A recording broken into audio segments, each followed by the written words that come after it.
एक बार एक नौजवान लड़का रेलवे स्टेशन पर पहुंचा और स्टेशन पर पहुंचकर टिकट काउंटर पर गया और वहां जाकर कहने लगा कि मुझे टिकट दे दो।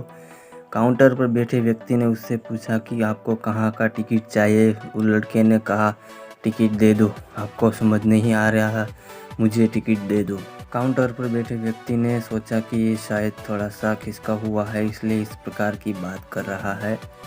काउंटर पर बैठे व्यक्ति ने फिर से उसे पूछा कि अरे सर, आप भाई साहब, आपको कहाँ का टिकट चाहिए, बताइए। तो लड़के ने कहा, अरे मैं तुमसे टिकट मांग रहा हूँ, तुम्हें देना नहीं है क्या? मुझे टिकट दे दो। अब काउंटर पर बैठे व्यक्ति को थोड़ा गुस्सा आ गया और उसने उस व्यक्ति को भगा दिया और कहा, पीछे बहुत सारे लोग खड़े हुए हैं, तुम यहाँ से चले जाओ वरना मैं पुलिस को बुला लूँगा। और लड़का थोड़ा सा गुस्सा हुआ और वहाँ से चला गया। और उसके बाद वो प्लेटफॉर्म पर आ गया और वहाँ पर बहुत सारे लोग खड़े हुए थे और किसी ट्रेन का इंतज़ार कर रहे थे। अब थोड़े देर के बाद ही वहाँ पर एक ट्रेन आ गई और अब सभी लोग उस ट्रेन में चढ़ने जा लगे। वो लड़का भी उस ट्रेन में चढ़ गया। अब आप भी अपने आप से पूछ कर देखिए कि आप भी बिना लक्ष्य वाले ट्रेन में सफ़र तो नहीं कर रहे। कई बार आप भी अपने माँ बाप को दिखाने के चक्कर में, अपने यार दोस्त को दिखाने के चक्कर में बिना लक्ष्य वाले ट्रेन में बैठ जाते हैं और उन्हें कुछ करके दिखाना चाहते हैं। क्या आपको लगता है ये सही है? अब ट्रेन में बैठा व्यक्ति चला जा रहा है।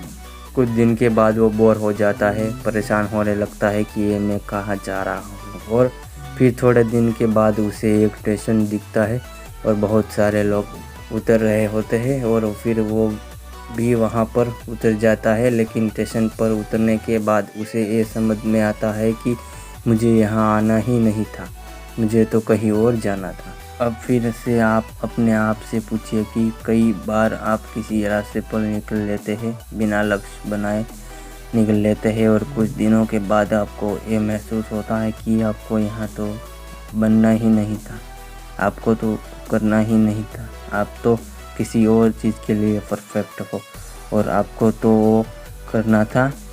आप सिर्फ लोगों के दिखाने के चक्कर में किसी चीज़ को बनने की कोशिश करते हैं, जबकि असल में वो आप होते ही नहीं। एक बिना लक्ष्य के यात्रा करने पर आपका पूरा जीवन खराब हो सकता है और वहीं पर एक महत्वपूर्ण चीज़ खराब होती है जो कभी वापस नहीं आ सकती, और वो है आपका समय। और इसलिए सबसे पहले आप सही जगह पर चुनाव करें कि आपको जाना कहाँ है। उसके बाद स्टेशन पर जाकर अपनी सही ट्रेन ढूंढें, क्योंकि वहाँ पर बहुत सारी ट्रेनें होगी, बहुत सारे लोग अलग अलग ट्रेन में चढ़ रहे होंगे। लेकिन आपको अपनी ट्रेन ढूंढना है जो आपको अपने सही लक्ष्य पर पहुँचाए। यदि आप किसी को दिखाने के लिए कोई भी काम कर रहे हो तो आप उसे आज ही छोड़ दीजिए और अपने एक सही लक्ष्य का चुनाव कीजिए जो आपको एक सही यात्रा पर पहुंचाए। कई लोग अपने जीवन में बिना लक्ष्य के घूमते रहते हैं, भटकते रहते हैं, परेशान होते रहते हैं और जीवन के अंत में कहीं कहते हैं कि मैंने अपने जीवन में कुछ नहीं पाया। आप भी उनमें से एक बनना चाहते हो या फिर एक सही लक्ष्य का चुनाव करके अपने जीवन को खुशी खुशी से जीना चाहते हैं? फैसला आपके हाथ में है।